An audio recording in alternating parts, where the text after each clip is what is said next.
ವಿಜಯನಗರ ಜಿಲ್ಲೆಯಲ್ಲಿ ಸ್ವಾತಂತ್ರ್ಯ ದಿನಾಚರಣೆಯ ಧ್ವಜಾರೋಹಣ ನೆರವೇರಿಸಲು ಹಿಂದೇಟು ಹಾಕಿರುವ ಸಚಿವ ಜಮೀರ್ ತಮ್ಮ ಸ್ವಕ್ಷೇತ್ರ ಚಾಮರಾಜಪೇಟೆಯಲ್ಲಿ ಧ್ವಜಾರೋಹಣ ನೆರವೇರಿಸಲಿದ್ದಾರೆ.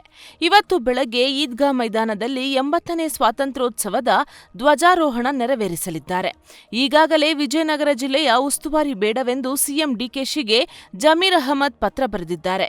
ಈ ವಿಷಯವನ್ನ ವಿಧಾನಸಭೆಯಲ್ಲಿ ವಿಪಕ್ಷ ನಾಯಕರು ಪ್ರಸ್ತಾಪಿಸಿ ಆಕ್ರೋಶ ವ್ಯಕ್ತಪಡಿಸಿದ್ದಾರೆ. 18ನೇ ಸ್ವಾತಂತ್ರ್ಯ ದಿನಾಚರಣೆಯ ಹೊತ್ತಲ್ಲಿ ತುಂಗಭದ್ರಾ ಜಲಾಶಯ ವಿದ್ಯುತ್ ದೀಪಗಳಿಂದ ಕಂಗೊಳಿಸಿದೆ. ನಿನ್ನೆ ರಾತ್ರಿ ವಿಜಯನಗರ ಜಿಲ್ಲೆಯ ಹೊಸಪೇಟೆ ನಗರದಲ್ಲಿರೋ ತುಂಗಭದ್ರಾ ಜಲಾಶಯಕ್ಕೆ ಲೈಟಿಂಗ್ ಅಳವಡಿಕೆ ಮಾಡಲಾಗಿತ್ತು. 33 ಗೇಟ್ಗಳಲ್ಲಿ ಕೇಸರಿ, ಬಿಳಿ, ಹಸಿರು ಬಣ್ಣದ ದೀಪಾಲಂಕಾರ ಮಾಡಲಾಗಿತ್ತು. ಆಕರ್ಷಕ ಲೈಟಿಂಗ್ ವ್ಯವಸ್ಥೆಯಿಂದ ತುಂಗಭದ್ರಾ ಜಲಾಶಯ ಜಗಮಗಿಸಿದೆ. ಮಾಜಿ ಮುಖ್ಯಮಂತ್ರಿ ಎಸ್ಎಂ ಕೃಷ್ಣರ ಪ್ರತಿಮೆಯನ್ನ ಸ್ಥಾಪಿಸುವಂತೆ ಸಿಎಂ ಡಿಕೆ ಶಿವಕುಮಾರ್ ವಿಧಾನಪರಿಷತ್ ಸದಸ್ಯರಿಗೆ ಮನವಿ ಪತ್ರ ಸಲ್ಲಿಸಿದ್ದಾರೆ. ಬೆಂಗಳೂರಿನ ವಿಕಾಸಸೌಧದ ಆವರಣದಲ್ಲಿ ಎಸ್ಎಂ ಕೃಷ್ಣರ ಪ್ರತಿಮೆಯನ್ನ ಸ್ಥಾಪಿಸುವಂತೆ ವಿಧಾನಪರಿಷತ್ ಸದಸ್ಯರಾದ ಕೆ ಗೋವಿಂದರಾಜ್ ಅವರಿಗೆ ಸಿಎಂ ಡಿಕೆಶಿ ಮನವಿ ಪತ್ರ ಸಲ್ಲಿಸಿದ್ದಾರೆ. ಬೀದರ್ನ ಎಟಿಎಂ ಸಿಬ್ಬಂದಿ ಹತ್ಯೆ ಮಾಡಿ ದರೋಡೆ ಮಾಡಿದ್ದ ಆರೋಪಿಗಳು ನಿನ್ನೆ ಪೊಲೀಸರ ಬಲೆಗೆ ಬಿದ್ದಿದ್ರು. ಇದೀಗ ಬಂಧಿತ ದರೋಡೆಕೋರರಾದ ಬಿಹಾರ್ ಮೂಲದ ಅಲೋಕ್ ಕುಮಾರ್ ಮತ್ತು ಅಮನ್ ಕುಮಾರ್ನ ದರೋಡೆ ಮಾಡಿದ ಸ್ಥಳಕ್ಕೆ ಕರೆತಂದು ಪೊಲೀಸರು ಸ್ಥಳ ಮಹಜರು ಮಾಡಿದ್ದಾರೆ.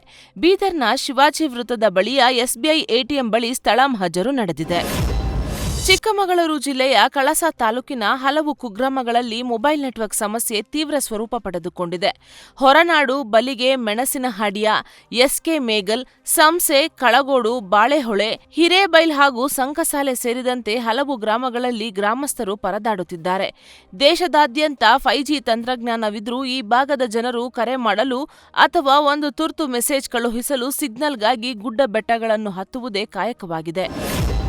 ಬೆಳಗಾವಿ ಜಿಲ್ಲೆಯ ಹುಕ್ಕೇರಿ ತಾಲೂಕಿನ ಸಂಕೇಶ್ವರ ಹೌಸಿಂಗ್ ಕಾಲೋನಿಯಿಂದ ನಿಡಸೋಶಿಗೆ ಸಂಪರ್ಕಿಸುವ ರಸ್ತೆ ಸಂಪೂರ್ಣ ಹದಗೆಟ್ಟು ಕೆಸರುಗದ್ದೆಯಂತಾಗಿದೆ. ಮಳೆಯಿಂದ ರಸ್ತೆಯುದ್ದಕ್ಕೂ ಕೆಸರು ನೀರು ತುಂಬಿ ಸಂಚಾರಕ್ಕೆ ತೀವ್ರ ಸಮಸ್ಯೆಯುಂಟಾಗಿದೆ.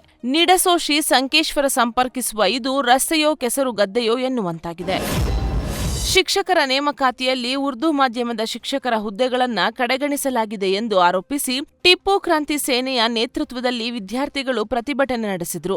ವಿಜಯಪುರ ಜಿಲ್ಲಾಧಿಕಾರಿ ಕಚೇರಿ ಎದುರು ಪ್ರತಿಭಟನೆ ನಡೆಯಿತು.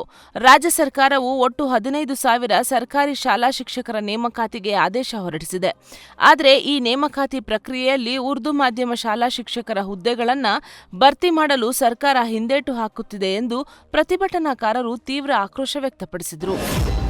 ಇಂದು ಆಗಸ್ಟ್ 15 ದೇಶಕ್ಕೆ ಸ್ವಾತಂತ್ರ್ಯ ಬಂದ ದಿನವಾದ ಇಂದು ಬೆಂಗಳೂರಿನಲ್ಲಿ ಸಂಭ್ರಮದಿಂದ 80ನೇ ಸ್ವಾತಂತ್ರ್ಯೋತ್ಸವವನ್ನು ಆಚರಿಸಲಾಗುತ್ತಿದೆ. Field marshal Manekshaw parade ಗ್ರೌಂಡ್ನಲ್ಲಿ ಸಿಎಂ ಡಿಕೆ ಶಿವಕುಮಾರ್ ಧ್ವಜಾರೋಹಣ ನೆರವೇರಿಸಲಿದ್ದಾರೆ. ಧ್ವಜಾರೋಹಣದ ನಂತರ ಪಥಸಂಚಲನ ಹಾಗೂ ಸಾಂಸ್ಕೃತಿಕ ಕಾರ್ಯಕ್ರಮ ನಡೆಯಲಿದೆ. ಈ ಹಿನ್ನೆಲೆಯಲ್ಲಿ ಬೆಂಗಳೂರಿನಾದ್ಯಂತ ಬಿಗಿ ಪೊಲೀಸ್ ಬಂದೋಬಸ್ತ್ ಕೈಗೊಳ್ಳಲಾಗಿದೆ.